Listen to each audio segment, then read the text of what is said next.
Primeiro livro de Samuel 30, verso 1 diz o seguinte: Sucedeu, pois, que chegando Davi e os seus homens ao terceiro dia a Ziclag, já os amalequitas tinham dado com ímpeto contra o sul, Ziclag e a este ferido e queimado.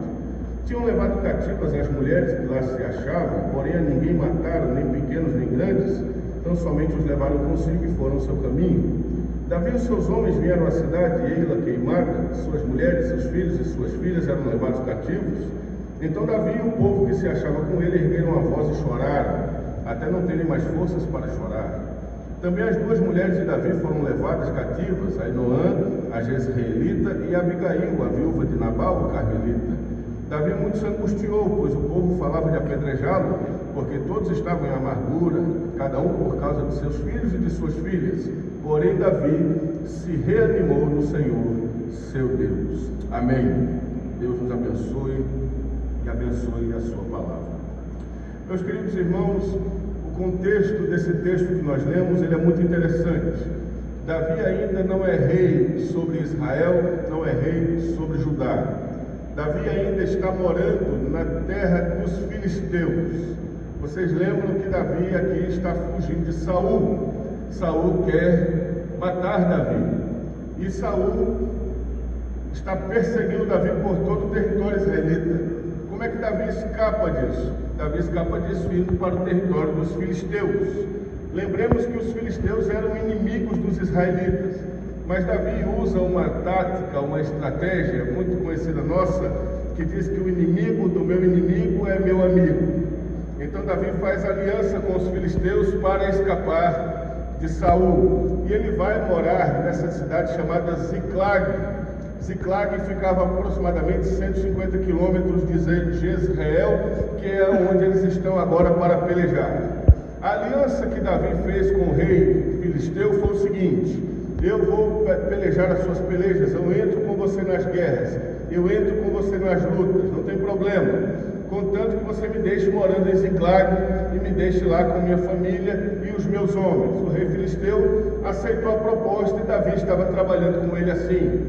A estratégia era: o rei filisteu chega pela frente com o seu exército e Davi é o exército de retaguarda. Então, quando esse exército dos filisteus está passando por situações difíceis, Davi chega com o seu exército, que é o exército de Davi, que eram aqueles homens da caverna de Adulão, que ninguém quer nada com eles, é ladrão, é devedor, é malfeitor, aquela coisa toda. É essa turma que faz o exército de Davi. Então Davi fica na retaguarda e quando a coisa aperta, Davi chega com o seu exército para socorrer o rei filisteu. E chegou um momento em que o rei filisteu faz guerra aos israelitas. Ele faz guerra ao rei de Israel. E como de costume, eles marcam um lugar para pelejar. E lá vão eles, o rei filisteu, e Davi está ali para dar apoio. Quando eles vão começar a peleja, os príncipes dos filisteus se reúnem, chegam ao rei e dizem para o rei: rei, é o seguinte, nós vamos combater contra os israelitas. Tá bom, legal, vamos embora. Mas é o seguinte, ter Davi conosco na nossa retaguarda é perigoso, porque quando a gente estiver lá lutando com os israelitas, o sangue de Davi vai falar mais alto. Então daqui a pouco Davi se volta contra a gente também. Então a gente vai ter alguém batendo em nós por trás e alguém batendo em nós na frente. Então, para isso não acontecer, o Senhor dispensa Davi, manda Davi embora para casa, não tem problema, Davi não precisa lutar essa guerra. O rei considerou essa palavra, achou ela boa, chegou para Davi e seus homens e disse: vocês estão liberados, não precisa pelejar essa guerra, eu vou contra Israel sozinho e vocês podem voltar para casa. Lá vai Davi voltando com os seus homens, 150 quilômetros de caminhada, para voltar a Ziclag, a sua terra. E quando eles estavam voltando, eles percebem que Ziclag está diferente. Quando eles chegam em Ziclag, que é onde eles moravam, a cidade está destruída e não tem ninguém naquela cidade. O que foi que aconteceu? Os amalequitas foram até aquela cidade, na ausência de Davi, e arrasaram com tudo. E levaram todas as pessoas, raptaram todas aquelas pessoas, os seus bens, os seus animais, e levaram embora para Amaleque. e eles estão levando todo mundo. E Davi chega com seus homens, o pessoal com saudade de casa, saudade da mulher, saudade dos filhos, saudade do cachorro, do papagaio, saudade da cama, saudade do cobertor. Quando chega em casa, cadê? Não tem mais nada disso. Todo mundo foi levado. E isso gerou uma revolta muito grande no coração daqueles homens. E a revolta foi tão grande que eles ficaram com vontade até mesmo de apedrejar Davi. Davi se encontra nessa situação difícil. E aí o texto que nós lemos, ele termina dizendo que mesmo diante de toda essa dificuldade, Davi se reanimou no Senhor. Você pode ver o restante da história se ler o capítulo inteiro, mas nós vamos nos ater a isso daqui. Eu posso dizer para você já um spoiler dessa história, antes de você ler, e dizer para você que Davi, ele consegue trazer de volta toda a sua casa, todas as mulheres, todas as crianças, todas as posses. E nenhum fio de cabelo dessas pessoas se perdeu. Davi consegue fazer isso com seus homens, e ele vai com muita luta e consegue trazê-los. Mas as lições que eu quero trazer ao nosso coração nesta noite, com a graça de Deus, e nesses preciosos minutos que temos, eles vão se ater nesses versículos que nós lemos, do verso 1 ao verso de número 6. Que lições nós podemos extrair disso daqui? Porque Davi está chegando agora em Ziclag, e ele vê aquela situação de destruição, ele vê aquela situação de perda. E o que é que nós podemos aprender com tudo isso? O que é que nós podemos aprender com toda essa situação? Em primeiro lugar, Davi, ele se reanima no Senhor para lutar pela sua família. Davi tinha duas opções. A primeira opção era olhar para os seus homens e para aqueles que estavam com ele e dizer assim: quer saber, gente? Foi até legal levarem as mulheres, as crianças, porque a gente pode começar do zero. Então a gente vai aqui do lado, tem uma cidade aqui do lado que tem mulher lá também. Então a gente começa do zero. Deixa os amalequitas levar. Eles não sabem o que é que eles levaram. A mulher que eu tenho, eles nem conhecem. Graças a Deus que levaram. Minha sogra, graças a Deus que levaram. Daqui a pouco eles vão pedir resgate para mim, para mandar minha sogra de volta. Deus abençoe. Vamos começar do zero. Não quero mais problema. É a parte fácil de se resolver. O jeito fácil de se resolver isso daqui é zerar e começar do zero e esquecer o problema. E não precisa lutar por nada. A gente começa uma nova família, a gente começa uma nova casa, nós começamos uma nova criação de filhos, a gente começa um novo casamento. Para que estar lutando por isso que passou? O que passou, passou. A gente vai ter coisa nova agora. Nós vamos ter uma nova oportunidade de fazer uma nova família, do jeito que a gente quer, com os costumes que a gente quer. Porque aquela família que estava aqui em Ziclag era uma família problemática, cheia de problemas, cheia de trauma, cheia de coisa, de mazela, cheia de depressão. E nós agora, louvado seja Deus, e temos a excelente oportunidade de começar algo do zero, começar algo novo. Bendito seja o nome do Senhor. Essa era uma opção que Davi tinha. Ele podia muito bem dizer: eu não quero lutar por minha família, coisa nenhuma, eu vou começar do zero. É a coisa mais fácil que se tem a fazer diante de um problema, diante de uma luta em sua família, diante de uma luta em seu casamento. Qual é a coisa mais fácil de se fazer? Acabar tudo, separar, divorciar, desistir do casamento, desistir da criação dos filhos, desistir dos problemas, entregar essa coisa toda. Não, deixa esses meninos, faz o que quer, entrega. É mais fácil assim. A gente não tem tanta luta, não tem tanto problema, não tem tanta coisa para fazer, porque afinal de contas hoje as coisas são descartáveis. E se o meu casamento não está certo, não está dando certo aos meus olhos, se eu não estou tendo satisfação no meu casamento, porque nós estamos ali para ser servidos. Então, a partir do momento que no meu casamento eu não estou sendo servido, eu não estou sendo atendido nas minhas demandas, nos meus desejos, na minha satisfação pessoal, para mim esse casamento é irrelevante, ele não presta. Então eu largo ele e vou começar outro. É o mais fácil a se fazer. O mais fácil a se fazer é pegar esses meninos todos que estão dando problema, coloca todos eles dentro de um carro e manda para casa do tio, da tia, tira de casa. arranca daqui, põe no avião, manda para os Estados Unidos, manda para o Canadá, manda para a China, para a Coreia do Norte, manda para onde eles quiserem ir, mas tira o problema daqui de casa. É a coisa mais fácil que se tem para fazer. É facílimo. E ainda tem hoje muitos pastores por aí que ainda ensinam que tem que ser feito assim mesmo. Que se você não estiver feliz no seu casamento, você tem direito de ser feliz. Não é assim? Você tem direito de ser feliz, você tem direito de ter uma vida boa, você tem direito de ter uma vida alegre, você tem direito. Aí você vai nessa cartinha que recebe, né, como C.S. Lewis escreve as cartas do diabo, você vai vendo lá, você tem direito de ser feliz, você tem direito de prosperar, você tem direito de amanhecer de manhãzinha com rosa na sua cama, você tem direito de ter café da manhã nos seus pés, você tem direito de ter massagem, você tem direito disso, daquilo. Aí quando você chega no final dessa carta, assinado Satanás. Porque o casamento e a família não é um lugar onde a gente está ali para ser satisfeito apenas. O casamento e a família é um lugar que você está ali para servir e lutar por ela. Então, se você veio aqui esta manhã para ouvir algo que iria chancelar a sua atitude de desistir de algo dentro da sua casa, eu quero lhe dizer: tira o cavalinho da chuva, a casa caiu. Porque o Senhor vai dizer para você: é para você lutar pela sua casa, é para você lutar pela sua família, é para você lutar pelos seus filhos, é para você lutar pelo seu casamento. Não é para você desistir daquilo que Deus fez na sua vida. Não é para você desistir, não é para você largar. Mas pastor, está muito difícil, está difícil demais, está muito complicado. É assim mesmo, bem-vindo à vida de casado, é assim mesmo. Aleluia. Tem dia que Dona Yara olha para mim, eu olho para ela, se a gente não desviar o olhar, cada um puxa uma peixeira do e vamos resolver o negócio.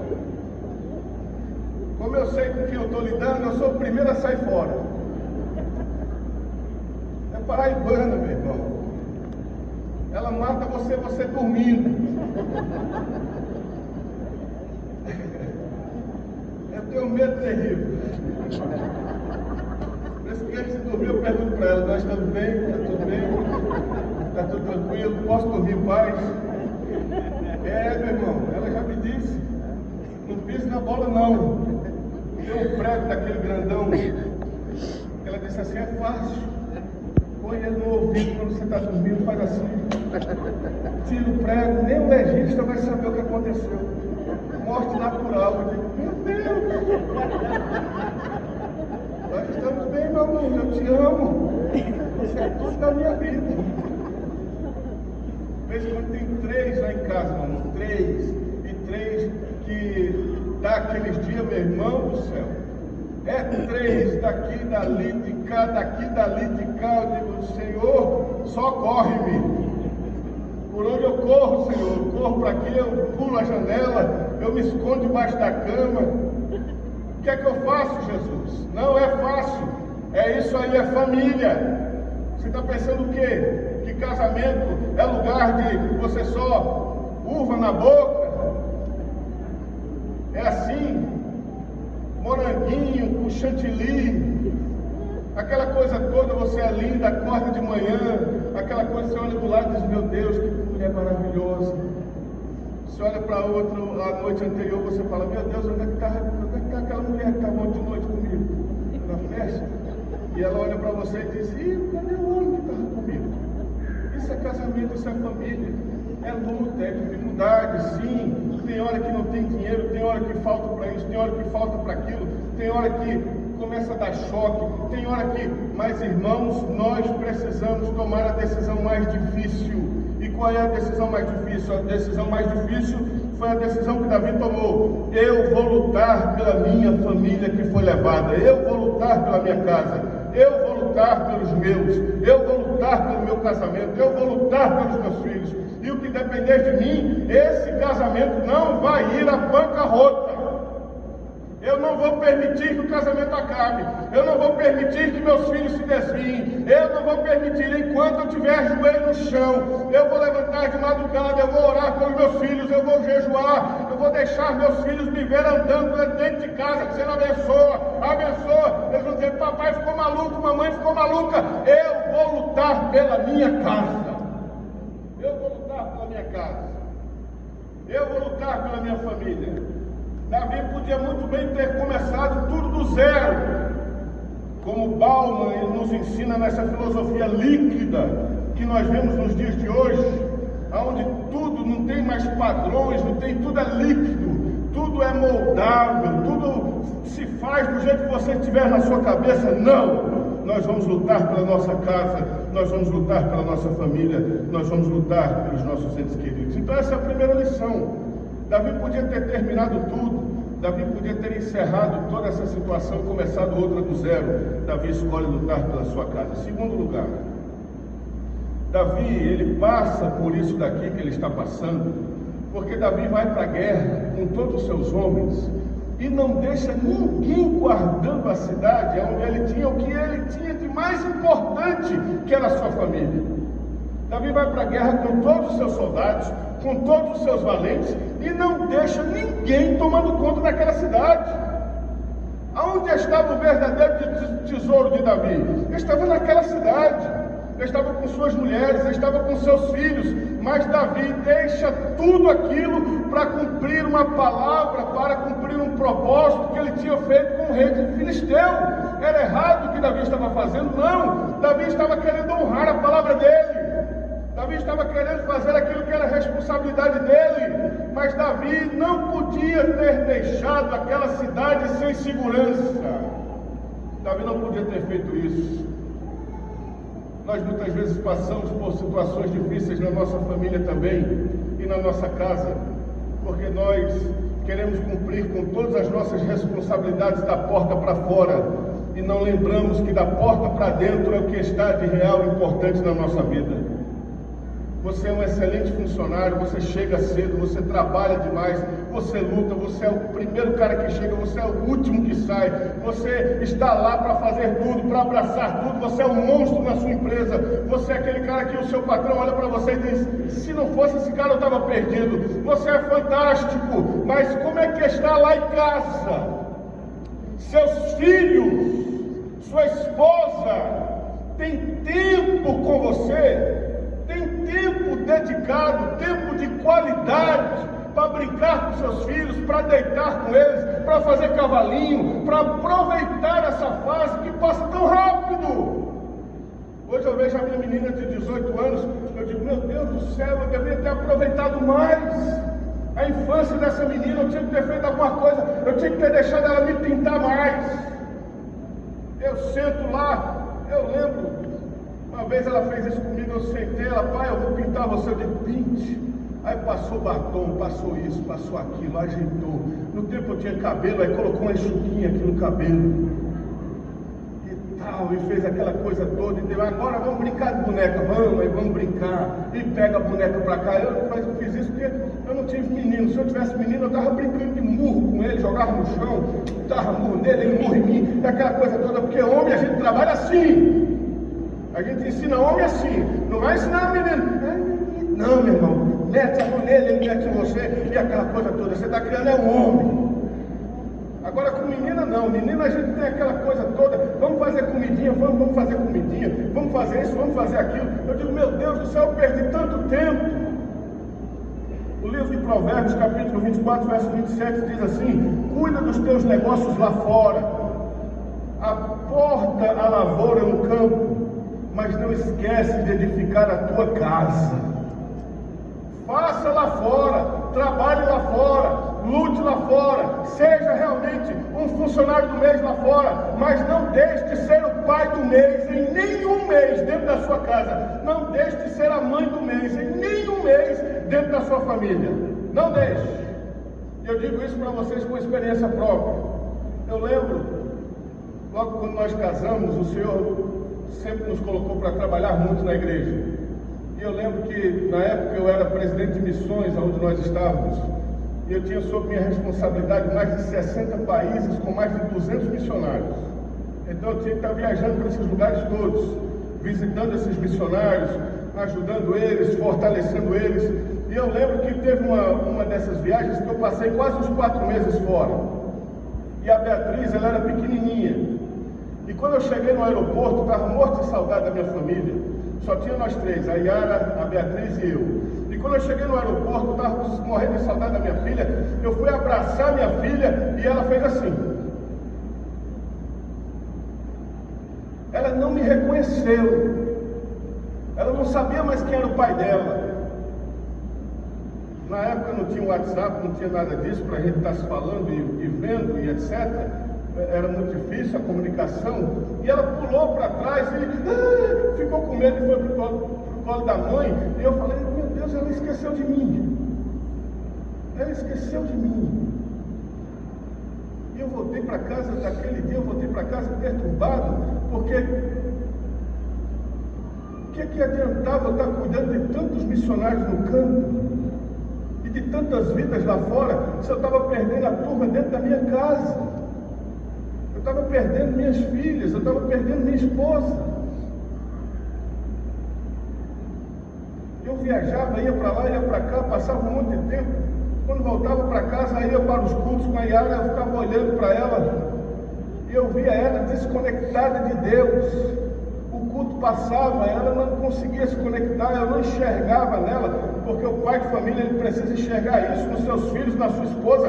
Você, meu santo irmão, é o responsável pela vida espiritual da sua família. É você, meu irmão. Mas eu não sou pastor. Você é o pastor da sua casa. Você é o pastor da sua família. É você que tem que olhar se sua mulher está bem espiritualmente, se seus filhos estão bem espiritualmente. A responsabilidade é sua. E você, minha santa irmã, é a responsável por fazer esse marido se enxergar assim. Porque homem não se enxerga assim se alguém não disser para ele que ele é. A mulher tem que dizer para ele o que ele é. Nós como homens, nós somos uma máquina zerada que só funciona na programação. E quem é que programa esta máquina? É a esposa. Se você olha para o seu marido e diz que ele é um banana, ele é um fracassado, ele é um mané, ele vai ser aquilo ali. Agora se você olha para ele e diz, ai meu super-homem, ai, pode ser ele vai até dar uma ajeitada no mundo. É você que programa esse camarada. É você, meu irmão, que toma conta de tudo isso. Então eu comecei a enxergar tudo aquilo na minha casa, meio desajustado, tudo estava meio desajustado. Eu cheguei para o meu pastor presidente na época, cheguei para ele e falei, parou pastor.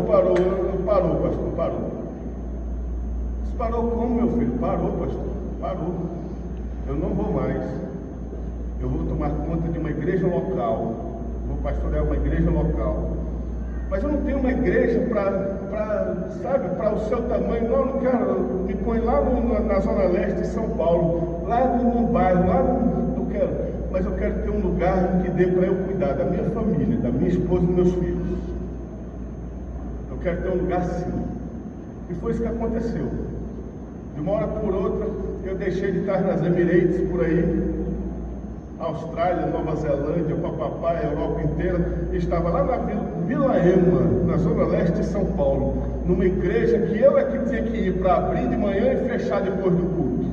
Eu que tinha que ir para limpar o banheiro, eu que tinha que chegar mais cedo. Eu era o porteiro, eu dava a bênção apostólica, corria para a porta para abraçar todo mundo. Era eu, de vez em quando eu ia tirar a oferta, eu olhava assim, cadê os diáconos? Não tem diácono. Eu mesmo descia, eu ia tirar a oferta, mas eu estava do lado da minha família. Quando a gente saía de lá, a gente ia comer uma pizza, a gente ia comer um frango assado, a gente ia comer uma batata, a gente ia comer, e as meninas ficavam ali, os olhos brilhando, olhando para mim. E teve uma vez que eu cheguei em casa, uma das minhas filhas olhou para mim, eu acho que foi a Bia também, que a Bia sempre foi mais espontânea. Ela olhou para mim e disse assim, ah pai, como é bom ter o senhor em casa. Acabou, meu irmão. Eu já disse ao pastor Francisco, ele sabe disso, o conceito desta igreja também. Eu estou servindo a Deus aqui, e só o que pode me tirar de serviço a Deus aqui é eu olhar para minha casa e ver minha casa distante de Deus. Aí eu paro tudo e vou cuidar da minha casa. vou cuidar da minha casa, vou cuidar da minha família, porque o que tem de mais importante está lá. Não é o meu emprego, não é o dinheiro, não é negócio. Eu ponho inchado nas costas e saio capinando aqui, mas eu não vou largar a minha casa para estar fazendo outra coisa que não seja cuidar da minha família. Davi faz isso. Louvado seja Deus. Essas palmas são para o Senhor. Louvado seja o nome do Senhor Jesus. Davi faz isso. Ele vai para a guerra e esquece o que é mais importante.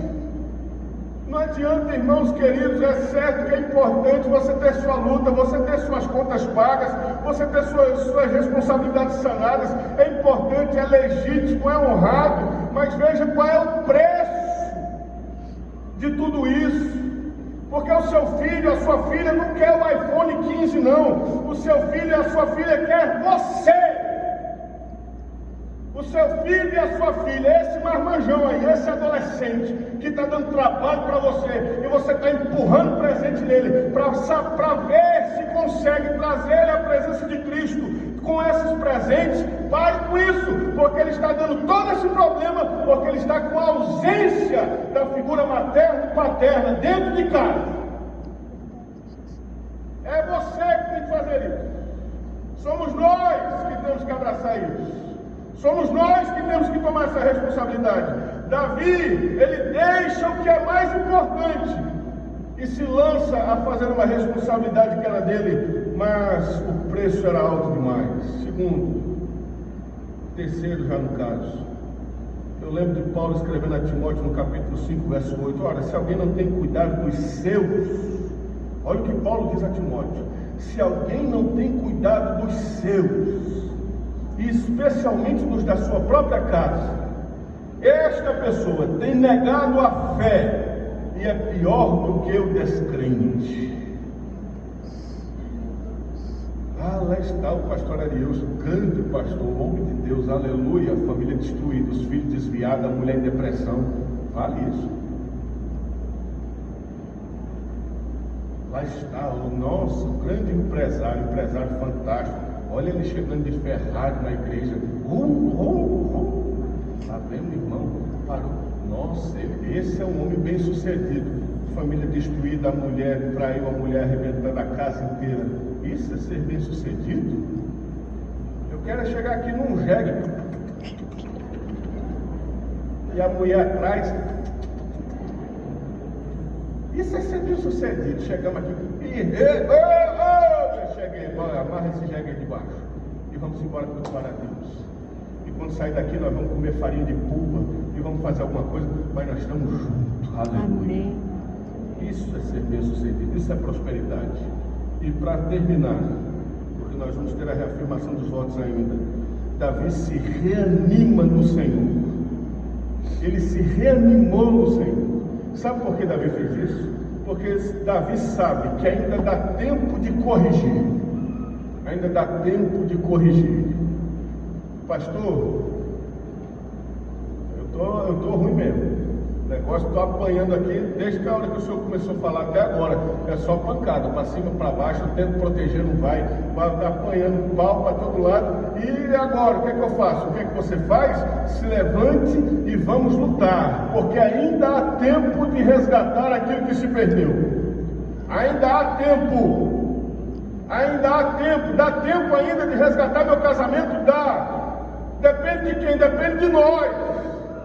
Em vários textos das Escrituras, o Senhor fala com o seu povo e diz: e não endureçam o vosso coração. Salmos 95:8, Hebreus 3:8, Deuteronômio 10:16, 2 Crônicas 38. Em todos esses textos, o Senhor está falando com o seu povo e está dizendo: não endureça o coração. Eu estou falando para vocês fazerem algo, mas muitas vezes nós ouvimos e endurecemos o coração. E o Senhor está dizendo: não faça isso. Vocês estão ouvindo o que tem que ser feito hoje de manhã. Vai lá e faça. Talvez alguém até aqui vai participar da cerimônia de reafirmação de votos. Se não tivesse dito essa palavra, ia chegar aqui na frente e dizendo: a gente está aqui só contracenando, você e eu, porque nós não estamos vivendo nada mesmo. Estou mentindo? Talvez muita gente já estava com esse sentimento. E hoje a reafirmação de votos, meu Deus, se eu soubesse eu não tinha nem vindo. Porque com esse marido, meu papai, com essa mulher, oh meu Deus, não dá para desfazer os votos, não. Uma cerimônia de desfazimento, qual é a palavra que eu inventei? Desfazimento dos votos matrimoniais. Não tem essa cerimônia, não tem essa cerimônia. A cerimônia aqui é a reafirmação. Ah, meu Deus, então, e aí eu já sento do lado e diz assim, vai ser o jeito a gente ir, né? Porque o povo vai ficar olhando, por que você não vai? Então, para o povo não falar mal da gente, então nós vamos. Pega ali na mãozinha, fica ali, não olha nem um para o outro direito, daqui a pouco a gente termina. Não, está na sua mão. Você quer ter tudo novo, você quer ter tudo renovado, você quer ter tudo diferente, você quer realmente resgatar tudo aquilo que o diabo levou um dia, está na sua mão. Começa agora. Começa agora. Faça de novo, faça novamente. Leve flores de novo, leve chocolate de novo, faça aquele cafuné de novo, diga de novo, fale. Tem gente que tem uma dificuldade enorme de dizer eu te amo. Diga, meu irmão, porque quando estiver no caixão não vai adiantar nada você naquele caixão chorar por cima dele se você não fez nada em vida. Não vai adiantar nada você ter ali, não, você não falou nada enquanto ele estava vivo. Fale enquanto está vivo. Davi se reanimou e foi. Ainda dá tempo de corrigir, ainda dá tempo de fazer, ainda dá tempo de lutar, ainda dá tempo de mudar isso, ainda dá tempo. Meu casamento não está perdido, meus filhos não estão perdidos, ainda dá tempo de fazer alguma coisa. E ele se levantou e foi. E é isso que o Senhor quer de nós. Ainda dá tempo. Dá tempo, pastor? Dá tempo. Não tem nada perdido. Dá tempo. Vamos levantar?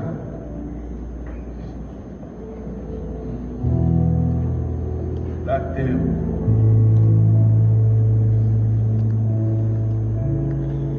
Vem aqui para cima.